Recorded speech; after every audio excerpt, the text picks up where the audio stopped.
It was dead night. Then out of nowhere, that weird flash. Can you see that? Look at that. That's amazing. That's not possible. That is not possible. There is some kind of intelligence operating here. And you're not allowed to talk about it. This is like the Area 51 of the paranormal. So many things have happened on the properties that have not been made public. Going public now. It is perhaps the most important scientific effort of our time. The Pentagon and CIA, They've been investigating Encounters with the paranormal at the ranch. We're talking about unidentified flying objects, UFOs. The program received more than $20 million for its work. This is a potential threat, a grave one to our country. and everybody who lives there knows about it. Something is here. Something that the government's doing. Right above my head, and I could hit it with a tennis ball. The Skinwalker is extraterrestrial. They should not have vanished, but they vanished. We are on the eve of something momentous. Will any of the fingers be pointing toward Skinwalker Ranch?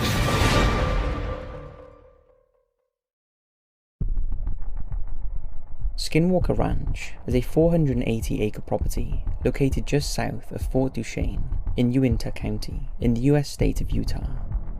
The ranch land borders the Ute American Reservation, and for over 50 years, the area has experienced and documented all manner of strange phenomenon, including UFOs, paranormal activity, malevolent witches, and terrifying shape-shifting creatures. Whether the Gorman family were aware of this when they bought the ranch is unclear, but they were soon to find out about it in the most terrifying way. In 1994, the Gorman family purchased the ranch at a very reasonable price. It was pretty run down and needed a lot of work, but they were taken in by the breathtaking beauty of its surroundings. The previous owners had not lived in the property for over 7 years and were keen to sell. The Gormans didn't question the strange clause in the real estate contract, which stated that no digging on the land without prior warning to the previous owners was allowed.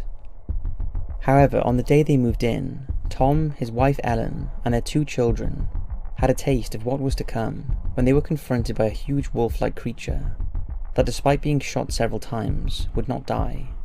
Just a few weeks later, Ellen had another encounter with the bulletproof wolf whilst in her car on the property. This time the creature was accompanied by a dog-like animal that she couldn't identify. Ellen was so concerned that the next day she contacted the local tribe office in Fort Duchesne to see if anything could be done about the wild wolves that seemed to be roaming their property. But she was shocked when she was met with blank stares and silence at the request, and was told nobody owned wolves in the area, and that they had not been seen in the region since the last wolf was shot in Utah in 1929. Ellen, who at the time was infuriated by the response, soon put the wolf incident out of her mind. But her unease soon returned when one evening she was out walking along the top of a ridge when she felt a massive rush of wind pass her. She instinctively thought it was a large bird or possibly a bat, but as she continued walking it happened again, and she sensed whatever it was big. When she looked around to see what it was, it had vanished. Ellen feared that she was becoming paranoid and decided not to tell Tom about the incident. She also chose not to tell him about the strange things that were happening when she was alone in the house. Things were going missing all the time and would turn up in odd places, and she started to think either her mind or her children were playing tricks on her. However, when Tom came in one night and demanded to know who had hidden his post digger, she knew it was not her mind or her children playing tricks, as a post digger weighed 70 pounds. She told Tom the truth and catalogued all the things she had misplaced. This is when alarm bells started to ring and they realised something was not quite right with their new home. But the family persevered, and after a few months, the place was ready to move in Tom's entire herd of high-end Black Angus and Simmental cattle. It was around this time that Tom and Ellen's nephew came to visit, and one evening, Tom and his son Tad and nephew Dave went out to check on the herd, when Tom noticed the headlights of a vehicle in the distance.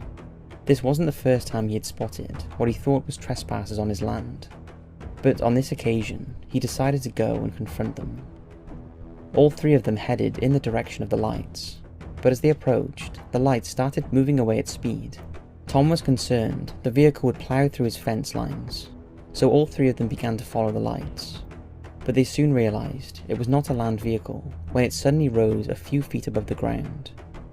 As they got closer, it took off and now was in the air.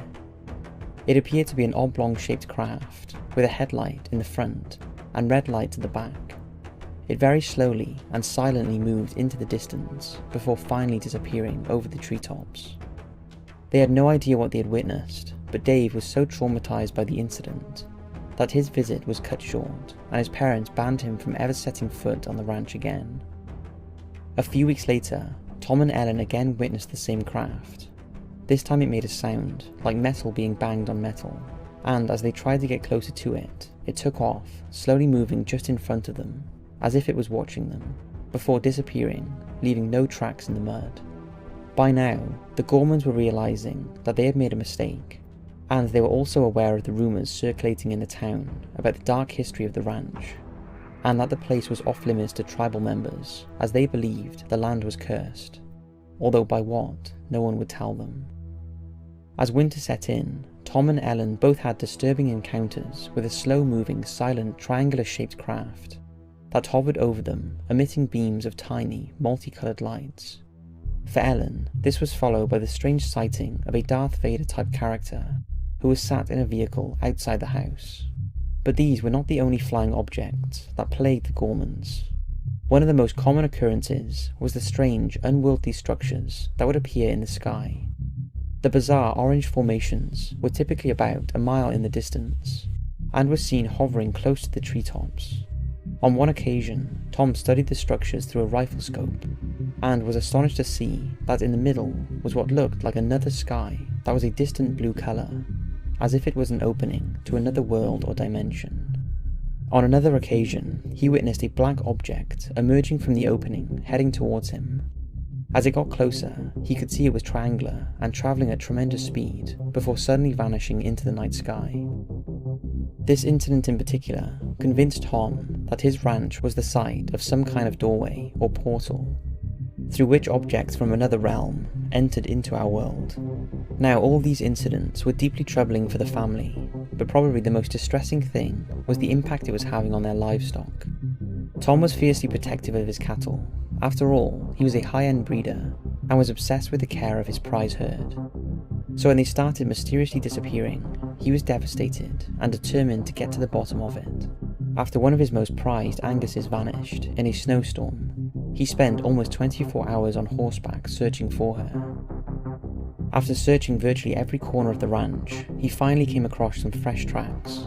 As he followed them into the bush, it was apparent by the tracks that the animal had started running. She must have been terrified by something, as there were twigs and branches strewn everywhere. But as the tracks entered a clearing, they abruptly stopped. But there was no sign of the cow. The tracks had just ceased, as if the cow had been lifted up as she ran. She had simply vanished, and was never seen again. In another distressing incident, Tom's son was tracking cattle with his dad when he separated from him to round up a stray calf, and he noticed one of their heifers had got stuck in some water and was scrambling up the bank to free herself. After rounding up the calf, he returned to the heifer to rescue her, but he found the animal lying motionless in the water. He was puzzled by this, as the water was not that deep, and he thought it unlikely that she had drowned. But when he checked the animal over, he was horrified and screamed for his dad. Her entire rear end had been carved out with what looked like an extremely sharp instrument. The cut was precise, and the animal's entire insides had been sucked out, but bizarrely, there was not one drop of blood. Sadly, during their time at the ranch, the Gormans had 14 cattle killed or stolen. By now, Ellen was reaching breaking point. The past year in their new home was taking its toll on the whole family. The events were happening thick and fast, and by the end of June 1996, rumours had begun circulating in the town about the goings-on at the ranch, and people were taking an interest in it. The final straw for the family was when Tom's 3 beloved dogs were chased and pulverised by an orb, which we talked about in our other video. After 20 months, the Gormans admitted defeat. They unanimously decided to sell the ranch. But Tom wasn't completely ready to give up on the ranch. He wanted answers, and within a couple of weeks of the sale of the ranch, Tom decided to take a job as the Nids ranch manager. He kept a few of his own cows on the property, and Nids purchased about a dozen more that were basically to be used as bait. He had moved his family 25 miles away to a new ranch, and they had settled in and felt safe. He travelled back and forth every day to the ranch to help with the ongoing Nids investigation. In the autumn of 1996, the Nids team started their investigation, and whatever had terrorised the Gorman family now had to face an experienced scientific team who was intent on getting to the bottom of the phenomenon. These guys had high-tech equipment, and if anyone would get firm evidence of what was going on, it would be the Nids team. Members of the team, that included a physicist and a vet, moved into an observation trailer parked on the site, and every night they observed. On September the 16th, 1996, their vigilance paid off when unexplained lights were spotted hovering over the cotton trees. All those that witnessed it agreed that the lights' movements were unlike anything any of them had seen before, and unanimously agreed it was an unidentified object. However, it fell short of the phenomenon Tom had been describing, and the photos they managed to take were disappointing, showing nothing more than a distant light.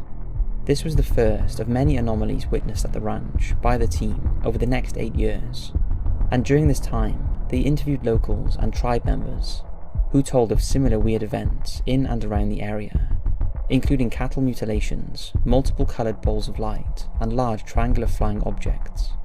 But very few of them wanted to be identified or associated with what they had considered a curse. During the very cold weather, the teams moved out but stayed on call, leaving just Tom to manage the livestock left on the ranch. And in January 1997, Tom called the Nids team to say 3 of his calves had been attacked in a corral. When the Nids vet arrived, he discovered one of the calves had its ear shredded, as if by shears, and the other 2 had small round holes punctured in their eyelids. These wounds were unlike anything they had seen before. Just 2 months later, Tom found the mutilated calf that was described in the previous video, whose entire body cavity was missing. Over the next few months and years, mostly in the presence of Tom Gorman, the phenomenon still plagued the ranch. But in truth, it only seemed to be visible to him and his wife on the rare occasions he revisited the ranch after the family left. And although the Nids team were convinced something even they couldn't understand was happening there, most of the incidents they witnessed were very isolated and open to interpretation, and the only credible one, when someone other than the Gormans witnessed, is the one from Mike from the Nids team, when he encountered what I explained in detail in the other video. So after 8 years of fairly intense investigation by the Nids team, ultimately they were unsuccessful in trying to measure or prove the existence of anything. So that poses the following questions. Was it real? Was it all a hoax? Or was whatever it was only targeting Tom Gorman and his family? Skeptics will probably go with the hoax story, although those who know and met the Gormans refuse to believe they are the type of family to make such things up. After all, they had no clue about the past strange phenomenon at the ranch before they moved in. They only learned about it after things started happening to them, and locals started gossiping. The Nids team did experience some strange things at the ranch, like I said. It's just they couldn't back any of them up scientifically or explain them, so in effect could not prove anything. So could a natural phenomenon be responsible for the events? For example, the presence of seismic, electromagnetic, or other environmental variables that induce hallucinations in the human brain and alter the perception of those in close proximity to the region, in particular the Gormans. Then there is the advanced terrestrial civilization theory and claim that an isolated group of humans from way back in time gained advanced technology and isolated themselves from the rest of the world, and have controlled world human affairs ever since. Or are extraterrestrials responsible? Now this is our favourite theory, of course. Aliens from another planet have made the ranch their base to study humans and carry out experiments on animals. A lot of what the Gormans experienced, including UFOs, portals, animal mutilations, and bizarre observations of the family through orbs, all points to what we are led to believe is alien observation. But maybe a more plausible explanation could be that the military chose the site to test their newest ultra-secret toys, which may include military camouflage, assassination techniques, psychological warfare, drones, and holographic technology. But why would they test these systems on an innocent family? unless they were handpicked as the least likely to make a fuss. This seems unlikely, as this kind of program would be highly illegal, and a violation of civil rights. So could it be possible that the Native American Utes were right all along, and the phenomenon is the work of the Skinwalker curse? There is no doubt that the locals in the area are convinced of this, but the question is, what do you think? I hope you've enjoyed this mini documentary on the Skinwalker Ranch. Don't forget to check out my friend's documentary, Hunt for the Skinwalker, to learn a ton more about the terrifying events that have plagued the ranch since day one. I think all of you will love it. Thanks for watching, and I'll see you in the next video.